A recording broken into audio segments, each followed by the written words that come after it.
Bismillahirrahmanirrahim. Assalamualaikum warahmatullahi wabarakatuh.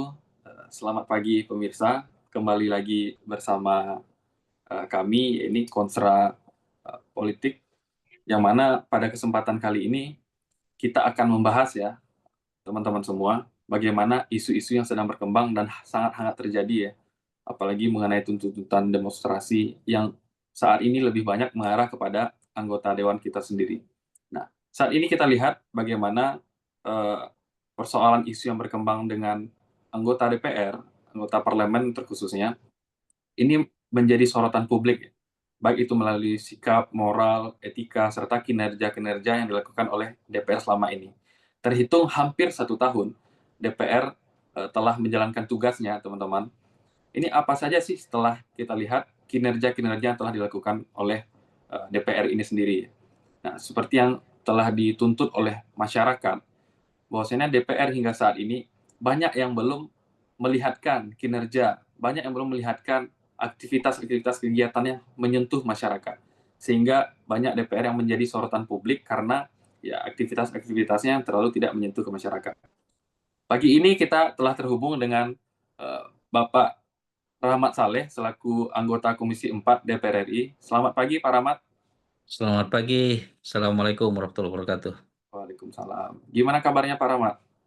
Alhamdulillah, hari ini kita lagi menerima beberapa aspirasi di kantor dan insyaallah Komisi 4 sebentar lagi akan rapat jam 11.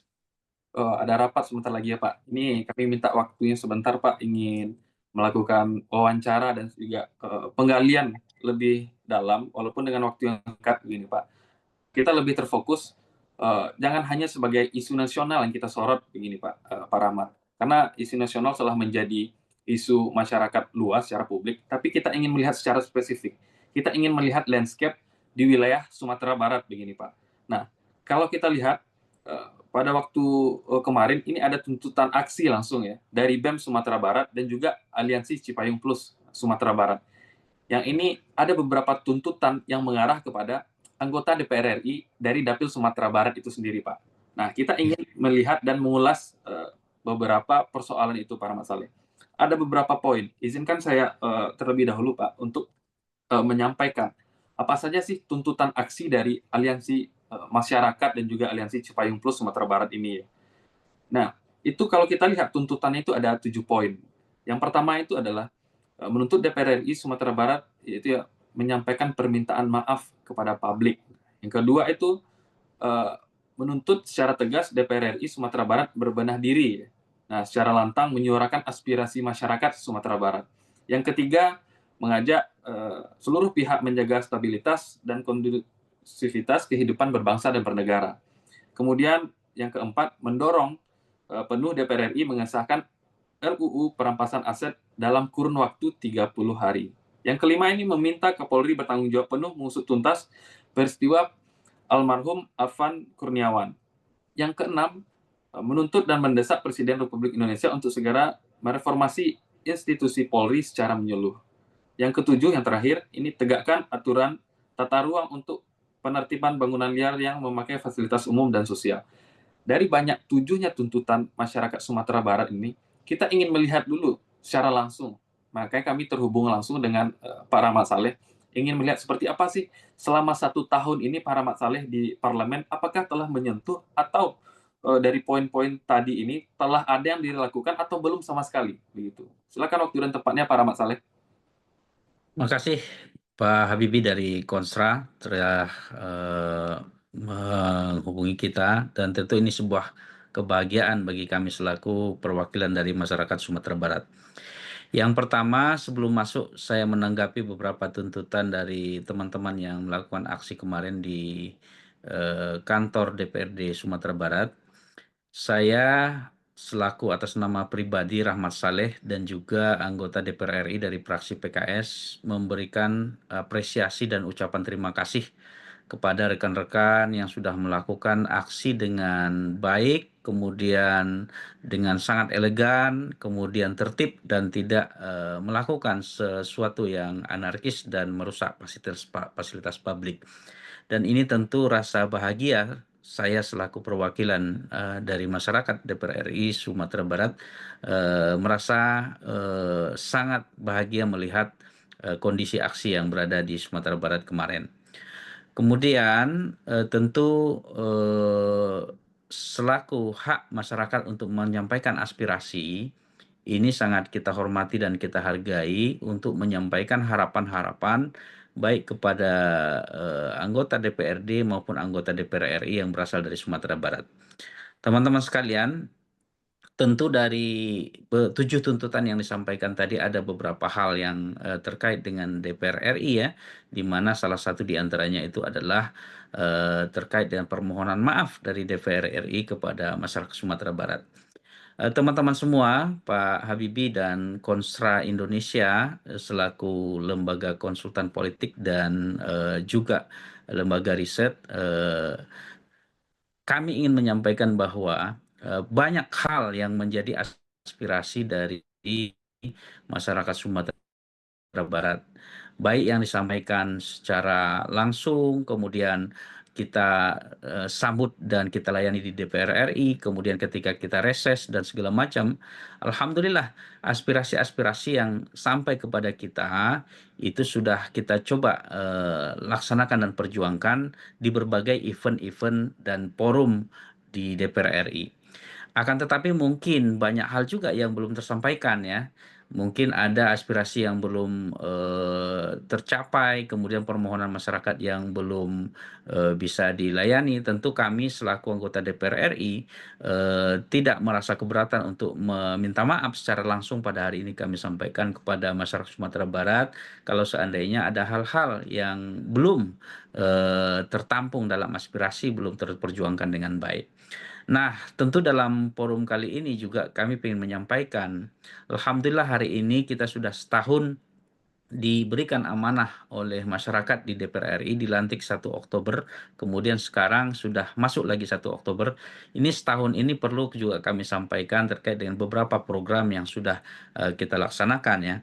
Teman-teman sekalian, masyarakat Sumatera Barat, saya kebetulan setahun ini ditugaskan oleh partai di Komisi 2 untuk mengawal beberapa hal program. Dan alhamdulillah beberapa program itu sudah kita buktikan, kita bersuara dengan lantang, kemudian kita menyuarakan beberapa aspirasi yang terkait dengan peran Komisi 2. Nah, di antara yang sudah kita lakukan itu adalah alhamdulillah kita sangat vokal dan juga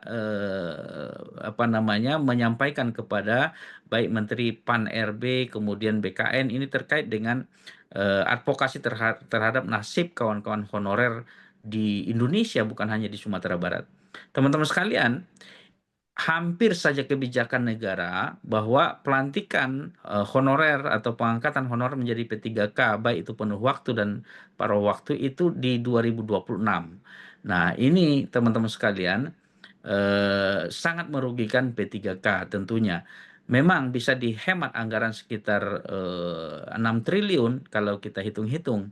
Tapi kita ingin menyelamatkan nasib 1,2 juta orang honorer yang tergantung nasibnya. Maka alhamdulillah teman-teman bisa lihat di beberapa dokumentasi rapat kita di Komisi 2, kemudian pemberitaan, kita aktif dalam memperjuangkan. Alhamdulillah 1,2 juta orang kita selamatkan dengan perjuangan kita, dan ini tentu dengan perjuangan kita bersama-sama dan bukti bahwa kita menyampaikan aspirasi dari seluruh elemen masyarakat. Nah, di sisi lain kita juga teman-teman sekalian sangat vokal terhadap memperjuangkan terkait dengan kasus pagar laut yang berada di Tangerang ya. Teman-teman juga bisa lihat di dokumentasi baik pemberitaan media, kemudian rapat-rapat, itu ada sekitar 57 sertifikat yang terbit di atas laut dan teman-teman sekalian, kita vokal dalam menyuarakan itu agar kedaulatan negara itu tidak diambil oleh orang yang tidak berhak. Kemudian alhamdulillah dengan perjuangan kita di berbagai rapat-rapat, kemudian di pemberitaan, kita lantang bersuara di berbagai televisi nasional. Alhamdulillah dengan perjuangan kita bersama, 57 sertifikat pagar yang berada di atas laut itu dibatalkan oleh Kementerian BPN, ATR BPN. Nah, teman-teman sekalian, termasuk juga dalam pemberantasan mafia tanah. Berbagai kali forum di rapat-rapat resmi kita getol agar apa? Agar di bumi Indonesia ini tidak ada mafia tanah yang semena-mena mengambil hak rakyat sehingga menyebabkan permasalahan sengketa tanah di Indonesia ini bermasalah. Dan alhamdulillah teman-teman sekalian, salah satu hal yang menjadi keunikan di Sumatera Barat adalah terkait dengan masalah tanah ulayat. Banyak hal yang berbeda pendapat dengan eh, sertifikasi tanah ulayat ini. Sehingga saya secara resmi bersuara di forum parlemen, kemudian di rapat komisi, kemudian di berbagai mimbar. Agar apa? Agar ada perlakuan khusus untuk Sumatera Barat untuk melakukan dialog yang dilakukan oleh kementerian dengan pemangku kebijakan, nenek mama, tokoh adat dan agama di Sumatera Barat. Alhamdulillah, perjuangan kita berhasil. Satu-satunya provinsi yang seluruh kabupaten kota itu diutus oleh Kementerian ATR BPN untuk menjelaskan masalah tanah ulayat dan segala macam terkait dengan sertifikasi ini hanya Sumatera Barat, satu-satunya di Indonesia. Ini adalah berkat perjuangan dan suara kita di parlemen. Nah, begitu juga teman-teman sekalian, terkait dengan usulan pemekaran Kabupaten Pesisir Selatan. Kita sudah menampung berbagai aspirasi dari tokoh adat, kemudian beberapa tokoh dari Pesisir Selatan, dan di situ kita harus sampaikan, dan mudah-mudahan ini didengar oleh Kementerian Dalam Negeri dan juga teman-teman yang lain. Nah, selain itu banyak terkait dengan sengketa lahan. Dan termasuk walaupun kita tidak berada di komisi yang membidangi bidang pendidikan, alhamdulillah kita bisa mengadvokasi pada tahun 2025 ini sebanyak 3.567 siswa yang menerima beasiswa PIP itu sudah kita perjuangkan. Nah, ini tentu teman-teman sekalian, saya ingin sampaikan kerja-kerja kita yang real untuk pembangunan Sumatera Barat, kemudian memberikan perjuangan kepada teman-teman kita yang berada di honorer. Hampir 1,2 juta orang kita selamatkan, dan ini alhamdulillah terekam dengan baik secara media maupun secara kinerja kita di DPR. Nah, tentu teman-teman sekalian, walaupun kita sudah bekerja, kita tidak jumawa ya. Kita butuh masukan, kemudian butuh evaluasi dari masyarakat. Ini sangat dengan besar hati kami saya terima. Kalaupun seandainya belum maksimal, kita anggap ini bisa kita tingkatkan untuk ke depan gitu ya. Dan insya Allah kita selalu siap untuk meningkatkan kinerja kita dengan baik. Dan sekarang di tahun 2025 ujung ini kita diamanahkan di Komisi 4 yang membidangi pertanian, kelautan, perikanan, kehutanan. Tentu kita juga insya Allah akan maksimal mengawal program-program untuk Sumatera Barat. Demikian Pak Habibie. Baik, terima kasih banyak Pak Rahmat Saleh dari respon dari yang disampaikan oleh Pak Rahmat Saleh. Hampir 1 tahun Pak Rahmat Saleh di DPR RI, yang ini tepatnya di Komisi 2 ya. Nah, seperti yang masyarakat tahu ya, bahwasannya masyarakat menilai anggota DPR RI itu bagaimana sih bentuk kinerjanya. Nah, yang seperti yang Bapak Rahmat Saleh sampaikan tadi, itu beberapa kinerja anggota dewan itu lebih banyak dengan berkaitan dengan elektoral ya, dengan berhubungan dengan pemerintahan, begitu, dengan beberapa elemen kementerian, dan tidak langsung sampai seperti beberapa komisi-komisi yang lain gitu. Padahal yang Bapak Rahmat lakukan tadi, yang perjuangkan tadi itu berefek besar ya, luas. Salah satunya seperti tenaga honorer dan P3K, persoalan advokasi tanah masyarakat, tanah ulayat yang terkhususnya di Sumbar, yang hanya satu-satunya mendapat wewenang khusus ya. Bagaimana respon dan tanggapan Pak Rahmat untuk ini? Karena masyarakat kan yang mengetahui anggota dewan ini bantuannya langsung berdampak kepada masyarakat nih. Sedangkan Pak Rahmat Saleh sebelumnya ada di Komisi 2 nih Pak Rahmat. Silakan. Ya, makasih Pak Habibie. Memang betul ya. Jadi kita di DPR RI itu memang fokus terhadap fungsi kerja komisi masing-masing. Nah, tentu tidak bisa dibandingkan ya antara satu anggota DPR yang lain dengan yang lain. Ketika dia berada di komisi tertentu, maka dia yang menjadi kinerja adalah seperti apa advokasi kerja yang dilakukan sesuai dengan tupoksinya gitu ya. Jadi kita sudah mencoba maksimal di urusan-urusan kita ya. dan termasuk terutama memperjuangkan para nasib honorer se-Indonesia, bukan hanya untuk Sumatera Barat. Nah, teman-teman sekalian, terkait dengan tuntutan yang lain yang disampaikan oleh para demonstran kemarin, untuk masalah apa namanya penerbitan Undang-Undang Perampasan Aset, kita selaku fraksi PKS sudah menyatakan dengan tegas bahwa kita akan mendukung itu. Sekjen Bapak Muhammad Khalid sudah mengeluarkan rilisnya untuk mendukung pembahasan itu, insya Allah agar segera dibahas. Begitu juga terkait dengan masalah hal-hal terkait dengan tunjangan perumahan DPR ya. Fraksi PKS sangat mendukung bagaimana upaya pemerintah melakukan efisiensi penghematan untuk kemajuan bangsa kita, yang termasuk untuk penghilangan tunjangan rumah yang selama ini mungkin disuarakan oleh teman-teman yang melakukan tuntutan aksi demonstrasi. Dan insya Allah kita selalu mendengar, kemudian berupaya semaksimal mungkin untuk menyerap aspirasi, kemudian memperjuangkan apa yang menjadi harapan masyarakat. Baik, terima kasih banyak Pak Rahmat untuk respon dan tanggapannya. Jadi dengan Pak Rahmat tadi telah menyampaikan bahwasannya bagaimana sih kinerja-kinerja parlemen ya. Salah satunya parlemen itu di DPR RI itu akan membidangi program-program kerja berdasarkan dengan mitra-mitra komisi. Baik itu sekarang seperti yang kita tahu teman-teman semua dan pemirsa, di DPR RI sekarang ada 13 komisi ya, dan itu ada mitra masing-masing, baik itu badan ataupun kementerian ya. Nah, yang masing-masing komisi ini dia menjalankan program sesuai dengan tupoksi dari mitra yang masing-masing. Nah, dengan melihat isu ini para Mak Saleh, bagaimana tanggapan atau respon para Mak Saleh untuk kedepannya selaku anggota DPR RI melihat isu gerakan yang sangat ini ya, gerakan dari tuntutan masyarakat bukan hanya terpusat di Jakarta ya, tapi untuk seluruh wilayah di Indonesia. Begini para Mak Saleh. Sekaligus closing statement dari para Mak Saleh. Iya, tentu kontrol dari masyarakat senantiasa kita butuhkan ya.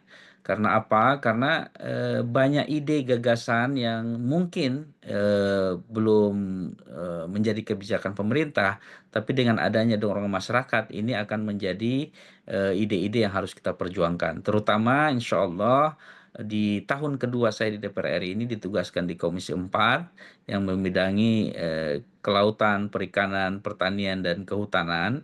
Ini sangat cocok untuk Sumatera Barat. Mudah-mudahan insya Allah kita akan aktif untuk mengadvokasi kebutuhan-kebutuhan Sumatera Barat terkait dengan sektor ini.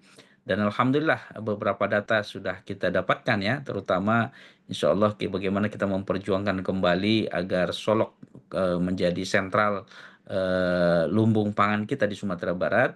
Kemudian juga di beberapa daerah bagaimana pemanfaatan hutan kita ini bisa berjalan dengan optimal gitu ya. Insya Allah kita berkomitmen untuk di Komisi 4 ini bagaimana membawa program-program bidang pertanian untuk Sumatera Barat ke depan. Demikian Pak Habibie. Baik, terima kasih banyak para Mak Saleh dan juga pemirsa Kontra yang kami banggakan. Demikian ya, kita lihat langsung dari tanggapan dan respon dari Pak Rahmat Saleh selaku anggota DPR RI yang mewakili Dapil Sumatera Barat 1. Nah, nanti jika ada teman-teman yang memiliki tanggapan, respon, atau pertanyaan-pertanyaan, silakan sampaikan ke kami dengan di Konsra. Kami akan mengundang beberapa anggota dewan yang lain yang berkesempatan nanti untuk berdiskusi dengan kami, Konsra. Dan juga kami ucapkan sekali lagi terima kasih para Mas Saleh. Setelah ini Bapak akan ada kegiatan rapat komisi lagi Pak ya. Nah, Ya, insya Allah. terima kasih para Mas Saleh. Selamat pagi. Assalamualaikum warahmatullahi wabarakatuh. Waalaikumsalam warahmatullahi wabarakatuh. Terima kasih Pak Habibie dan kawan-kawan, dan mudah-mudahan insya Allah kita tetap berkomitmen membangun Sumatera Barat. Assalamualaikum warahmatullahi wabarakatuh. Waalaikumsalam. Terima kasih banyak Pak.